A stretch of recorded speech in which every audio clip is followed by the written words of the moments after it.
हिंद दोस्तों, कैसे हैं आप सभी। आशा करता हूँ बहुत ही अच्छे होंगे। इस वीडियो में हम आपके लिए लेकर आए टॉप जी के जीएस के प्रश्न। ये ऐसे प्रश्न हैं जो बार बार एग्जाम में पूछते हैं। तो चलिए वीडियो की शुरुआत करते हैं। वीडियो के अंत में फीडबैक जरूर दीजिए। चलिए देखते हैं पहला क्वेश्चन क्या पूछा है आपसे। पहला क्वेश्चन पूछा है, भारत की द्वितीय पंचवर्षीय योजना का मुख्य उद्देश्य क्या था। भारत की द्वितीय पंचवर्षीय योजना का मुख्य उद्देश्य क्या था, बता दीजिए। चलिए, जिस किसी भी प्रश्न का राइट आंसर पता है वीडियो को पॉज करिए, राइट आंसर कमेंट बॉक्स में लिख दीजिए। चलिए बताइए इसका राइट आंसर क्या हो जाएगा। तो राइट आंसर हो जाएगा ऑप्शन बी, औद्योगिकरण इसका मुख्य उद्देश्य था। दूसरा पंचवर्षीय योजना कब से कब तक था, यह भी पूछ सकता है। तो 1956 से 1961 के बीच में था यह पंचवर्षीय योजना। और इसके जो मॉडल था वो पीसी महालनोबिस मॉडल पर आधारित था। इसका जो उद्देश्य था औद्योगिकरण के विकास से था। चलते हैं अगले प्रश्न की ओर, देखते हैं अगला प्रश्न क्या पूछा है आपसे। अगला प्रश्न पूछा है, नंदन नीलेकणी किस प्रमुख परियोजना से जुड़े हैं। नंदन नीलेकणी जो है वह किस प्रमुख योजना से जुड़े हैं, यह आपसे पूछा है। चलिए बता दीजिए इस प्रश्न का राइट आंसर। तो राइट आंसर जो हो जाएगा वो हो जाएगा ऑप्शन बी, आधार से जुड़े हैं। नंदन नीलेकणी जो है यूआईडीएआई के पहले अध्यक्ष हैं। आधार कार्ड प्रणाली के निर्माता माने जाते हैं। इससे भारत में डिजिटल पहचान क्रांति आई। चलते हैं अगले प्रश्न की ओर, देखते हैं अगला प्रश्न क्या पूछा है आपसे। अगला प्रश्न पूछा है, वह पूछा है, मानव शरीर में टाइफाइड रोग किस जीवाणु से होता है। मानव शरीर में टाइफाइड रोग जो है वह किस जीवाणु से होता है, यह आपसे पूछा है। चलिए राइट आंसर बता दीजिए। तो राइट आंसर जो हो जाएगा वो हो जाएगा ऑप्शन बी, साल्मोनेला टाइफी से होता है टाइफाइड रोग। यह बैक्टीरिया जनित संक्रमण है, फैलता है दूषित जल और भोजन के से। इसके लिए बिडाल टेस्ट और टाइफाइड वैक्सीन दिए जाते हैं। तो बिडाल टेस्ट इसके लिए होता है टाइफाइड की जांच के लिए। ये भी ध्यान रखिएगा कौन सी बैक्टीरिया से, तो साल्मोनेला टाइफी की वजह से होता है। चलते हैं अगले प्रश्न की ओर, देखते हैं अगला प्रश्न क्या पूछा है आपसे। अगला प्रश्न पूछा है, भारत का सबसे कम घनत्व वाला राज्य कौन सा है। भारत का सबसे कम घनत्व वाला राज्य कौन सा है। तो सबसे अधिक घनत्व वाला जो राज्य है वह बिहार है, पर यहां पूछा है आपसे सबसे कम घनत्व वाला राज्य कौन सा है। तो अरुणाचल प्रदेश हो जाएगा। राइट आंसर हो जाएगा ऑप्शन बी, अरुणाचल प्रदेश। इसका जो घनत्व है वो 17 व्यक्ति प्रति वर्ग किलोमीटर। भारत में सबसे अधिक जनसंख्या घनत्व जो है बिहार का, जहां पर 1106 है। चलिए जनगणना से कुछ महत्वपूर्ण बताते हैं आपको। एक क्वेश्चन पूछता है, भारत में पहली बार जनगणना कब हुई थी। तो भारत में पहली बार जो जनगणना हुई थी वह 1872 में हुई थी।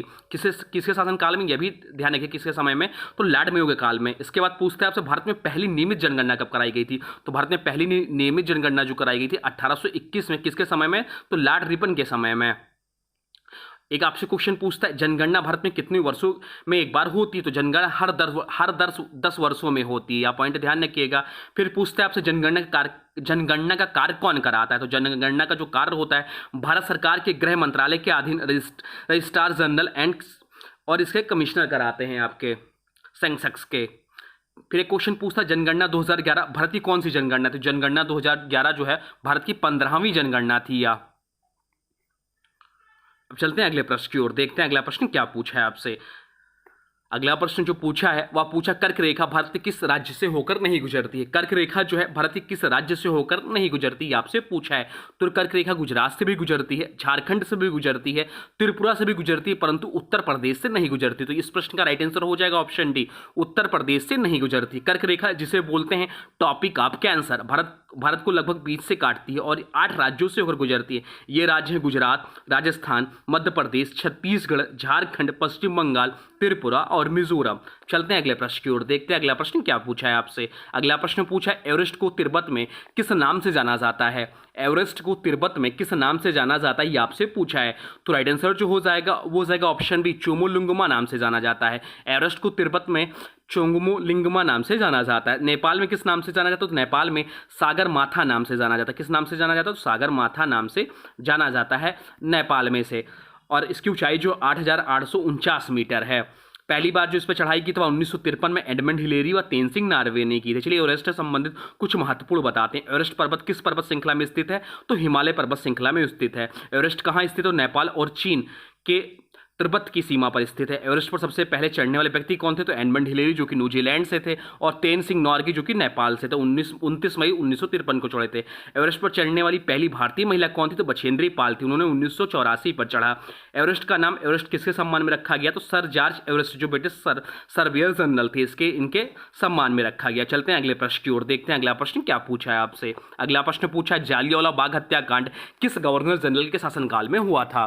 जालियांवाला बाग हत्याकांड किस गवर्नर जनरल के शासनकाल में हुआ था, ये आपसे पूछा। चलिए राइट आंसर बता दीजिए। तो राइट आंसर हो जाएगा ऑप्शन सी, लॉर्ड चेम्सफोर्ड के। या जो हुआ था 13 अप्रैल 13 अप्रैल 1919 को हुआ था। कब हुआ था? 13 अप्रैल 1919 को जलियांवाला बाग हत्याकांड हुआ था। स्थान था अमृतसर, पंजाब में। नायक कौन था इसका प्रमुख? तो जनरल डायर ने निहत्थी भीड़ पर गोली चलवाई थी। रोलेट एक्ट के विरोध में सभा हो रही थी यहाँ पर, और इसके जांच के लिए हंटर कमेटी जांच के लिए बनी थी। अब चलते हैं अगले प्रश्न की ओर, देखते हैं अगला प्रश्न क्या पूछा है आपसे। अगला प्रश्न पूछा है, किस विटामिन की कमी से रतौंधी होती है? किस विटामिन की कमी से रतौंधी या नाइट ब्लाइंडनेस होती है, ये आपसे पूछा है, नाइट ब्लाइंडनेस। तो इसका जो राइट आंसर हो जाएगा वो हो जाएगा option A. Option C, vitamin A की कमी से। विटामिन ए जिसे रासायनिक नाम है रेटिनॉल, आंखों की रेटिना के लिए जरूरी होता है। मुख्य स्रोत होता है गाजर, दूध, मक्खन, हरी पत्तीदार सब्जियां। इसी कमी से आंखों में सूखापन, रतौंधी और अंधापन हो सकता है। चलिए विटामिन और उसके रासायनिक नाम बताते हैं आपके महत्वपूर्ण। तो विटामिन ए का रासायनिक नाम रेटिनॉल है। विटामिन बी का रासायनिक नाम थायमीन है। विटामिन बी2 का रासायनिक नाम राइबोफ्लेविन है। विटामिन बी6 का रासायनिक नाम पायरिडॉक्सिन है। विटामिन बी7 का रासायनिक नाम बायोटिन है। विटामिन सी का रासायनिक नाम एस्कॉर्बिक अम्ल है। विटामिन डी का रासायनिक नाम कैल्सीफेरॉल है। विटामिन ई का रासायनिक नाम टोकोफेरॉल है। विटामिन के का रासायनिक नाम फाइलोक्विनोन है। कुछ और इंपॉर्टेंट बताते हैं तो विटामिन ए, डी, ई के वसा में घुलनशील विटामिन, और विटामिन बी कॉम्प्लेक्स और सी जल में घुलनशील विटामिन है। विटामिन सी की कमी से स्कर्वी रोग होता है, तो विटामिन डी की कमी से रिकेटस रोग होता है। विटामिन ए की कमी से रतौंधी जो हम लोग पढ़े हैं, तो विटामिन बी1 की कमी से बेरी बेरी रोग होता है। विटामिन के की कमी से रक्त का थक्का नहीं जमता। ये सब पॉइंट ध्यान रखिएगा। चलते हैं अगले प्रश्न की ओर, देखते हैं अगला प्रश्न क्या पूछा है आपसे। अगला प्रश्न पूछा है, भारत की पहली पूर्णतः सौर ऊर्जा से संचालित हवाई अड्डा कौन सा है? भारत की पहली पूर्णतः सौर ऊर्जा से संचालित हवाई अड्डा कौन सा है, ये आपसे पूछा है। चलिए बता दीजिए। तो राइट आंसर हो जाएगा ऑप्शन सी, कोचीन अंतर्राष्ट्रीय हवाई अड्डा है। यह जो है वह केरल में है। 2015 में बना दुनिया का सब पहला पूर्ण और सौर ऊर्जा संचालित एयरपोर्ट। इसे यूएन द्वारा champion of the earth award भी मिला है। चलते हैं अगले प्रश्न की ओर, देखते हैं अगला प्रश्न क्या पूछा है आपसे। अगला प्रश्न पूछा, मुद्रा योजना का उद्देश्य क्या है? मुद्रा योजना का उद्देश्य क्या है, यह आपसे पूछा है। तो राइट आंसर जो हो जाएगा वो हो जाएगा ऑप्शन सी, लघु व्यवसायों को ऋण देना। यह मुद्रा योजना का प्रमुख उद्देश्य है। मुद्रा जिसका फुल फॉर्म होता है micro units development and refinance agency. इसकी शुरुआत हुई थी 2015 में। 3 श्रेणियों में ऋण दिया जाता है, शिशु, किशोर और तरुण। चलते हैं अगले प्रश्न की ओर, देखते हैं अगला प्रश्न क्या पूछा है आपसे। अगला प्रश्न पूछा है, विश्व मौसम संगठन का मुख्यालय कहाँ है? विश्व मौसम संगठन WMO का मुख्यालय कहाँ है, यह आपसे पूछा है। चलिए बता दीजिए। तो राइट आंसर हो जाएगा ऑप्शन बी, जिनेवा में है। जेनेवा स्विट्जरलैंड में विश्व मौसम संगठन का मुख्यालय है। इसकी स्थापना 1950 में हुई थी। कार्य जो इसका है मौसम, जलवायु और जल विज्ञान पर वैश्विक समन्वय है। सदस्य देश हैं वर्तमान समय 190 से अधिक, और यह यूएन की एक विशेष एजेंसी है। चलते हैं अगले प्रश्न की ओर, देखते हैं अगला प्रश्न क्या पूछा है आपसे। अगला प्रश्न पूछा है, भारत का सबसे ऊंचा जलप्रपात कौन सा है? चलिए बता दीजिए इसका राइट आंसर। भारत का सबसे ऊंचा जलप्रपात कौन सा है, यह आपसे पूछा है। तो राइट आंसर जो हो जाएगा वो हो जाएगा ऑप्शन बी, कुंचिकल जलप्रपात। अभी यह लोग मैक्सिमम क्वेश्चन गलत कर रहे हैं, तो इसका जो राइट आंसर हो जाएगा वो हो जाएगा ऑप्शन बी, कुंचिकल जलप्रपात जो है भारत का सबसे ऊंचा जलप्रपात है। कुंचिकल जलप्रपात कर्नाटक राज्य के शिमोगा जिले में स्थित। इसकी कुल ऊंचाई 455 मीटर यानी कि 1493 फीट है। यह भारत का सबसे ऊंचा जलप्रपात है। जबकि ऑप्शन में दिया जोग जलप्रपात जिसकी ऊंचाई 253 मीटर है, कर्नाटक में। नोखालिकाई जलप्रपात जो है 340 मीटर ऊंचा है, मेघालय में है। और दूधसागर जलप्रपात जिसकी ऊंचाई 310 मीटर है। चलते हैं अगले प्रश्न की ओर, देखते हैं अगला प्रश्न क्या पूछा है आपसे। अगला प्रश्न पूछा है, वंदे भारत एक्सप्रेस के पहले संस्करण का उद्घाटन कब और किस रूट पर हुआ था? वंदे भारत एक्सप्रेस के पहले संस्करण का उद्घाटन कब और किस रूट पर हुआ था, यह आपसे पूछा है। तो राइट आंसर जो हो जाएगा वो हो जाएगा ऑप्शन सी, 2019 में दिल्ली वाराणसी रूट पर। भारत की पहली स्वदेशी semi high speed train Vande Bharat express, जिसे शुरू में ट्रेन 18 कहा गया, का उद्घाटन 15 फरवरी 2019 को प्रधानमंत्री नरेंद्र मोदी द्वारा किया गया था। यह नई दिल्ली से वाराणसी के बीच चली और इसने यात्रा के समय के लगभग 15% की कटौती की थी। चलते हैं अगले प्रश्न की ओर, देखते हैं अगला प्रश्न क्या पूछा है आपसे। अगला प्रश्न पूछा है, भारतीय संविधान में संघ सूची, राज्य सूची और समवर्ती सूची की अवधारणा किस देश से ली गई है? भारतीय संविधान में संघ सूची, राज्य सूची और समवर्ती सूची की अवधारणा किस देश से ली गई है, यह आपसे पूछा है। तो राइट आंसर हो जाएगा ऑप्शन डी, ऑस्ट्रेलिया से। भारतीय संविधान में विषयों का 3 सूचियों में विभाजन है, संघ सूची, राज्य सूची, समवर्ती सूची। यह संघीय ढांचे एक महत्वपूर्ण भाग है। यह व्यवस्था ऑस्ट्रेलिया संविधान से ली गई है, जहां विषयों को विभाजित करने की प्रणाली अपनाई गई है। अन्य विकल्पों की बात करें तो अमेरिका से न्यायिक पुनरावलोकन स्वतंत्र न्यायपालिका से लिया गया है। ब्रिटेन से संसदीय प्रणाली और सिंगल सिटीजनशिप से यहाँ से प्रेरित है। कनाडा से मजबूत केंद्र, गवर्नर जनरल की संकल्पना। बाकी ऑस्ट्रेलिया से तीनों सूचियों की प्रणाली ली गई है। चलते हैं अगले प्रश्न की ओर, देखते हैं अगला प्रश्न क्या पूछा है आपसे। अगला प्रश्न पूछा है, किस भारतीय राजा ने सबसे पहले समुद्री अभियान किया था? किस भारतीय राजा ने सबसे पहले समुद्री अभियान किया था? तो राइट आंसर जो हो जाएगा वो हो जाएगा ऑप्शन ए, चोल राजा राजेंद्र प्रथम ने सबसे पहले समुद्री अभियान किया था? चलते हैं अगले प्रश्न की ओर, देखते हैं अगला प्रश्न क्या पूछा है आपसे। अगला प्रश्न पूछा है भारतीय संविधान में किस संशोधन के द्वारा मौलिक कर्तव्य जोड़े गए? भारतीय संविधान में किस संशोधन द्वारा मौलिक कर्तव्य जोड़े गए हैं? तो राइट आंसर जो हो जाएगा वो हो जाएगा ऑप्शन है 42वां संविधान संशोधन। 42वां संविधान संशोधन अधिनियम जो कि 1976 में हुआ के माध्यम से संविधान में अनुच्छेद 51A जोड़ा गया। इसके अंतर्गत 10 मौलिक कर्तव्य को शामिल किया गया। यह संशोधन इंदिरा गांधी सरकार के समय आपातकाल के दौरान लाया गया था। मौलिक कर्तव्यों की प्रेरणा सोवियत संघ के संविधान से ली गई है। 66वें संविधान संशोधन 2002 द्वारा 11वां मौलिक कर्तव्य भी जोड़ा गया, जिसमें 6 से 14 वर्ष के बच्चों को शिक्षा दिलाना था। चलते हैं अगले प्रश्न की ओर, देखते हैं अगला प्रश्न क्या पूछा है आपसे। अगला प्रश्न पूछा है राज्यसभा के स्थायी सदस्यों का कार्यकाल कितने वर्षों का होता है? राज्यसभा के स्थायी सदस्यों का कार्यकाल कितने वर्षों का होता है, यह आपसे पूछा है। चलिए बता दीजिए। तो राइट आंसर जो हो जाएगा वो हो जाएगा ऑप्शन सी 6 वर्ष। राज्यसभा के स्थायी सदस्यों का कार्यकाल जो होता है वह 6 वर्षों का होता है। राज्यसभा को भारत की संसद का उच्च सदन कहा जाता है। राज्यसभा एक स्थायी सदन है, इसे कभी भंग नहीं किया सकता है, लेकिन इसके 1/3 सदस्य हर 2 वर्ष में सेवानिवृत्त होते हैं, इसलिए प्रत्येक सदस्य का कार्यकाल 6 वर्ष होता है। राज्यसभा के अधिकतम सदस्यों की संख्या जो है 250 है। वर्तमान समय में सदस्य संख्या 245 है। राज्यसभा के मनोनीत सदस्य 12 राष्ट्रपति द्वारा नामित होते हैं। राज्यसभा के सभापति भारत के उपराष्ट्रपति को कहते हैं। चलते हैं अगले प्रश्न की ओर, देखते हैं अगला प्रश्न क्या पूछा है आपसे। अगला प्रश्न पूछा है भारतीय मानक समय इंडियन स्टैंडर्ड टाइम किस रेखांश को आधार मानकर निर्धारित किया गया? तो राइट आंसर जो हो जाएगा वो हो जाएगा ऑप्शन है 82.5 डिग्री पूर्वी देशांतर को। भारत का मानक समय इंडियन स्टैंडर्ड टाइम 82.5 डिग्री पूर्वी देशांतर को आधार रेखा मानकर निर्धारित किया गया। यह रेखा मिर्जापुर उत्तर प्रदेश के निकट से होकर गुजरती है। यह रेखा ग्रीनविच मीन टाइम से 5 घंटे 30 मिनट आगे है।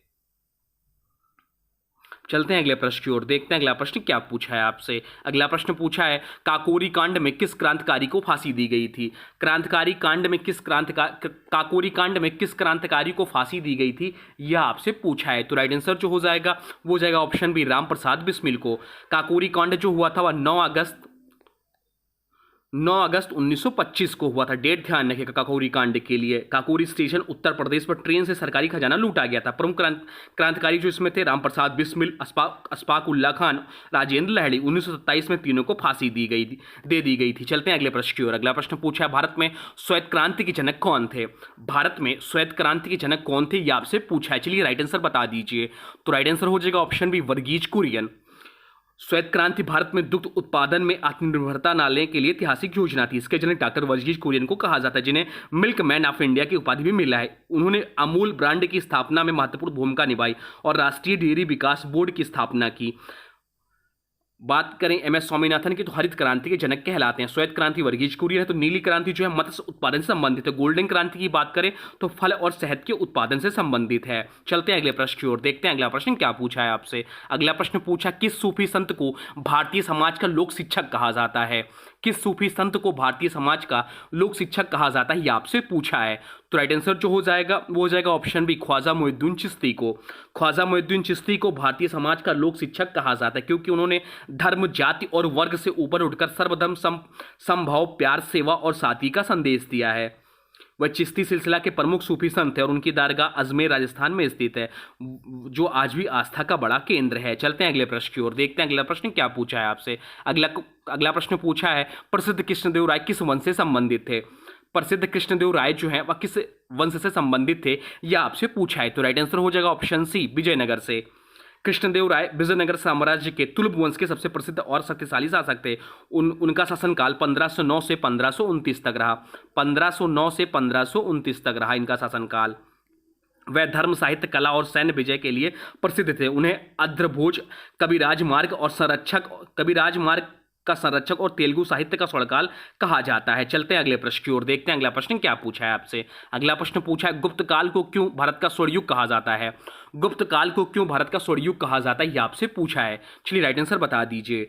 तो राइट आंसर हो जाएगा ऑप्शन सी कला, साहित्य और विज्ञान की प्रगति के लिए गुप्त काल को भारत का स्वर्णयुग कहा जाता है। गुप्त काल लगभग 319 ईस्वी से 550 ईस्वी को भारत का स्वर्णयुग कहा जाता है। इस युग में कला, स्थापत्य, विज्ञान, गणित, खगोल शास्त्र और साहित्य का अद्वितीय प्रगति हुई। चलते हैं अगले प्रश्न की ओर, देखते हैं अगला प्रश्न क्या पूछा है आपसे। अगला प्रश्न पूछा है किस संविधान संशोधन द्वारा शिक्षा को मौलिक अधिकार बनाया गया? किस संविधान संशोधन द्वारा शिक्षा को मौलिक अधिकार बनाया गया? इसको अभी हम लोग ऊपर भी पढ़े, तो चलिए राइट आंसर बता दीजिए। तो राइट आंसर हो जाएगा ऑप्शन सी, 66वां संविधान संशोधन के तहत। 66वां संविधान संशोधन अधिनियम 2002 के द्वारा अनुच्छेद 21 से जोड़ा गया। उसके तहत 6 से 14 वर्ष की आयु के बच्चों के लिए निःशुल्क और अनिवार्य शिक्षा को मौलिक अधिकार बना दिया गया। इसे लागू किया गया 1 अप्रैल 2010 को। इसी के तहत शिक्षा का अधिकार अधिनियम आरटीए एक्ट अस्तित्व में आया। चलते हैं अगले प्रश्न की ओर, देखते हैं अगला प्रश्न क्या पूछा है आपसे। अगला प्रश्न पूछा, ओजोन परत किस गैस से क्षतिग्रस्त होती है? ओजोन परत जो है किस गैस से क्षतिग्रस्त होती है आपसे पूछा है, चलिए बता दीजिए। तो राइट आंसर हो जाएगा ऑप्शन सी, सीएफसी गैस से, जिसे क्लोरोफ्लोरोकार्बन गैस कहते हैं। क्लोरोफ्लोरोकार्बन वह रासायनिक यौगिक हैं जो ओजोन परत के लिए सबसे अधिक हानिकारक माना जाता है। ये gas fridge, air conditioner, spray डिब्बों आदि में उपयोग की जाती है। सीएफसी वायुमंडल में पहुंचकर ओजोन अणु को तोड़ते हैं, जिससे ओजोन परत में छेद होने लगता है। ओजोन परत हमें सूर्य की हानिकारक अल्ट्रावायलेट किरणों से बचाती है। 1987 में मॉन्ट्रियल प्रोटोकॉल द्वारा सीएफसी पर अंतर्राष्ट्रीय प्रतिबंध लगाया गया है। चलते हैं अगले प्रश्न की ओर, देखते हैं अगला प्रश्न क्या पूछा है आपसे। अगला प्रश्न पूछा है, 1857 की क्रांति के समय भारत का गवर्नर जनरल कौन था? 1857 की क्रांति के समय भारत का गवर्नर जनरल कौन था, यह आपसे पूछा है। तो राइट आंसर जो हो जाएगा, चलिए बता दीजिए। राइट आंसर हो जाएगा ऑप्शन है लॉर्ड कैनिंग। लॉर्ड कैनिंग, जिसका कार्य पीरियड था 1856 से 1862 तक भारत के गवर्नर जनरल थे। 1857 की क्रांति के दौरान वह ही भारत के शीर्ष विशिष्ट ब्रिटिश अधिकारी थे। क्रांति के बाद 1858 में जब ईस्ट इंडिया कंपनी का शासन समाप्त हुआ और भारत सीधे ब्रिटिश क्राउन के अधीन आ गया, तब लॉर्ड कैनिंग पहले वायसराय बने। चलते हैं अगले प्रश्न की ओर, देखते हैं अगला प्रश्न क्या पूछा है आपसे। अगला प्रश्न पूछा है, कोशिका का पावर हाउस किसे कहा जाता है? कोशिका का पावर हाउस किसे कहा जाता है, यह आपसे पूछा है। तो राइट आंसर हो जाएगा, वह हो जाएगा ऑप्शन सी, माइटोकॉन्ड्रिया। माइटोकॉन्ड्रिया को कोशिका का पावर हाउस कहा जाता है। चलते हैं अगले प्रश्न की ओर, देखते हैं अगला प्रश्न क्या पूछा है आपसे। अगला प्रश्न पूछा है, डीएनएस का पूरा नाम क्या है? डीएनएस का पूरा नाम क्या है? तो राइट आंसर हो जाएगा ऑप्शन है डोमेन नेम सिस्टम। अभी एनटीपीसी के एग्जाम में भी यह क्वेश्चन पूछा गया, इसलिए लिया गया है, इंपॉर्टेंट है। डीएनएस का पूरा नाम क्या है? तो डीएनएस का पूरा नाम जो है वह डोमेन नेम सिस्टम है। डीएनएस इंटरनेट की एक प्रणाली है जो डोमेन नामों जैसे www.google.com को आईपी एड्रेस जैसे 142.250.1 में बदलती है। इसे इंटरनेट की फ़ोन बुक भी कहा जाता है। डीएनएस के बिना हमें हर वेबसाइट को खोलने के लिए उसका आईपी एड्रेस याद रखना पड़ता है। यह सिस्टम 1980 के दशक में विकसित हुआ। चलते हैं अगले प्रश्न की ओर, देखते हैं अगला प्रश्न क्या पूछा है आपसे। अगला प्रश्न पूछा, किस राज्य में लोकसभा की सबसे ज़्यादा सीटें हैं? किस राज्य में लोकसभा की सबसे ज़्यादा सीटें हैं? तो राइट आंसर जो हो जाएगा, चलिए बता दीजिए। तो राइट आंसर हो जाएगा ऑप्शन बी, उत्तर प्रदेश में। लोकसभा भारत की निचली सदन है कि 543 सीटें हैं, में से 80 सीट उत्तर प्रदेश को प्राप्त है। लोकसभा भारत की निचली सदन को कहते हैं, जिसमें 543 सीटें हैं, जिसमें से 80 सीटें उत्तर प्रदेश को प्राप्त है। किसी भी राज्य को प्राप्त सीटों में सबसे अधिक संख्या है। दूसरे नंबर पर आता है महाराष्ट्र, जिसकी सीटों की संख्या 48 है। फिर पश्चिम बंगाल, जिसकी सीटों की संख्या 42 है। फिर आता है बिहार, जिसकी सीटों की संख्या 40 है। चलते हैं अगले प्रश्न की ओर, देखते हैं अगला प्रश्न क्या पूछा है आपसे। अगला क्वेश्चन पूछा है, नंदवंश का अंतिम शासक कौन था? नंदवंश का अंतिम शासक कौन था, यह आपसे पूछा है। तो नंदवंश का अंतिम शासक जो था वह घनानंद था। घनानंद नंदवंश का अंतिम शासक था। घनानंद नंदवंश का अंतिम शासक था। वह एक अत्यंत शक्तिशाली लेकिन आलोकप्रिय शासक था। चाणक्य ने मौर्य साम्राज्य की स्थापना के लिए चंद्रगुप्त मौर्य को प्रशिक्षित किया और घनानंद को हराकर सत्ता से हटाया। इसी के साथ नंदवंश का अंत हुआ और मौर्य वंश की शुरुआत हुई। तो ये रहे टॉप 30 जीके जीएस के प्रश्न। अब आज की वीडियो से प्रश्न, इसका राइट आंसर आप लोग को कमेंट बॉक्स में बताना है। आज की वीडियो से प्रश्न है, एवरेस्ट को तिब्बत में किस नाम से जाना जाता है? एवरेस्ट को तिब्बत में किस नाम से जाना जाता है? इसके बारे में जो भी कुछ जानते हैं वह भी लिख दीजिएगा। और हाँ, बताइए वीडियो कैसा लगा, इसके बारे में भी जरूर बताइएगा। और हाँ, देखिए अभी तक आपने वीडियो को लाइक नहीं किया है तो प्लीज़ वीडियो को लाइक कर दीजिए, और चैनल पर नए हैं तो चैनल को सब्सक्राइब भी कर लीजिए। चलिए मिलता है नए वीडियो में, तब तक के लिए thanks for watching railway exam target. For more update please subscribe railway exam target channel को।